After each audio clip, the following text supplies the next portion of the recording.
అదే RTV app వార్తల్ని క్షణాల్లో చదివే అవకాశం ఉంటుంది. ఒక న్యూస్ పేపర్, ఒక టెలివిజన్ ఛానల్ మీ చేతుల్లో ఎప్పుడూ ఉంటాయి. 135 సంవత్సరాల చరిత్ర కలిగిన సింగరేణిలో 2023-2024 ఆర్థిక సంవత్సరానికి సంబంధించి కార్మికుల యొక్క సమిష్టి కృషితో 70 మిలియన్ల టన్నుల బొగ్గు ఉత్పత్తి సాధించడం అనేటువంటిది జరిగింది. అందులో భాగంగా 2023-2024 ఆర్థిక సంవత్సరానికి సంబంధించిన అంశంలో సింగరేణి గణనీయమైనటువంటి లాభాలు తీసుకురావడం అనేటువంటిది జరిగింది.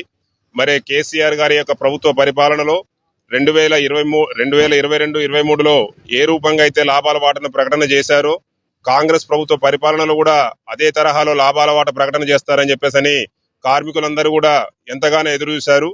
కానీ వారి యొక్క ఆశలన్నీ కూడా నేటి రేవంత్ సర్కార్ అడియాశలు చేసే విధంగా ఉంది. కార్మికులు ఆశించినటువంటి స్థాయిలో లాభాల వాట ప్రకటన జరగలేదు. మరి 70,000 మిలియన్ టన్నుల బొగ్గు ఉత్పత్తి సాధించిన అంశంలో 4,000 పైచీలకు కోట్ల రూపాయల డబ్బులు లాభాలు వస్తే మరి అందులో రేవంత్ సర్కార్ సంబంధించిన అంశంలో 33% లాభాల వాట ప్రకటన చేసింది.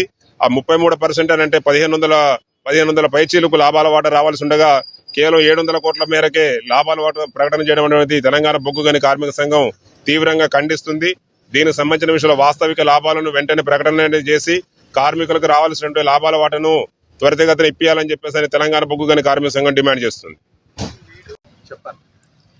సింగరేణి సంస్థ గత ఆర్థిక సంవత్సరం 2023-24 సంవత్సరంలో 4,701 కోట్ల లాభాలు సాధించినప్పటికీ ఈ తెలంగాణ ప్రభుత్వం ఏదైతే ఉందో అది సంస్థకి 796 కోట్ల కార్మికులకు మాత్రమే వాటా ప్రకటించడం అనేది తీవ్రంగా మేము తెలంగాణ బొగ్గు గని కార్మిక సంఘం తరఫున మేము తీవ్రంగా వ్యతిరేకిస్తూ తీవ్రంగా ఈ నిర్ణయాన్ని ఖండిస్తూ మేము తెలంగాణ బొగ్గు గని కార్మిక సంఘం దశలవారీ పోరాటాన్ని పూనుకున్నాము. అందులో భాగంగా నిన్న ప్రతి బావి మీద నల్ల బ్యాడ్జీల నిరసన అనేది వ్యక్తం చేసినాము.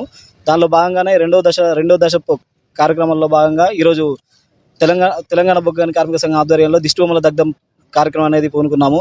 తర్వాత మళ్ళీ దశల వారీగా పోరాటం ఉంది. ఒకరోజు సింగరేణి భవన్ ముట్టడి కూడా కార్యక్రమం అనేది ఉంది. దీనిలో దశల వారీగా మేము పోరాటం చేసి ఈ తెలంగాణ ప్రభుత్వం మీద మా పోరాటం అనేది కొనసాగించి మన కార్మికులకు రావాల్సిన వాటా ఏదైతుందో న్యాయంగా దక్కాల్సిన వాటా ఏదైతుందో అది దక్కేదాకా మా పోరాటం ఉధృతంగా కొనసాగించి మేము కార్మికులకు ఘన విజయం సాధించే అవకాశం కోసం మేము ఎప్పుడు గట్టిగా పోరాడతామని చెప్పేసి ఈ సందర్భంగా మేము తెలియజేసుకుంటున్నాం. మరిన్ని వీడియోస్ కోసం ఛానల్ ని సబ్స్క్రైబ్ చేయండి. లేటెస్ట్ అప్డేట్స్ కోసం వాట్సాప్ ఛానల్ ని ఫాలో చేయండి. అండ్ లింక్ డిస్క్రిప్షన్ లో ఉంది.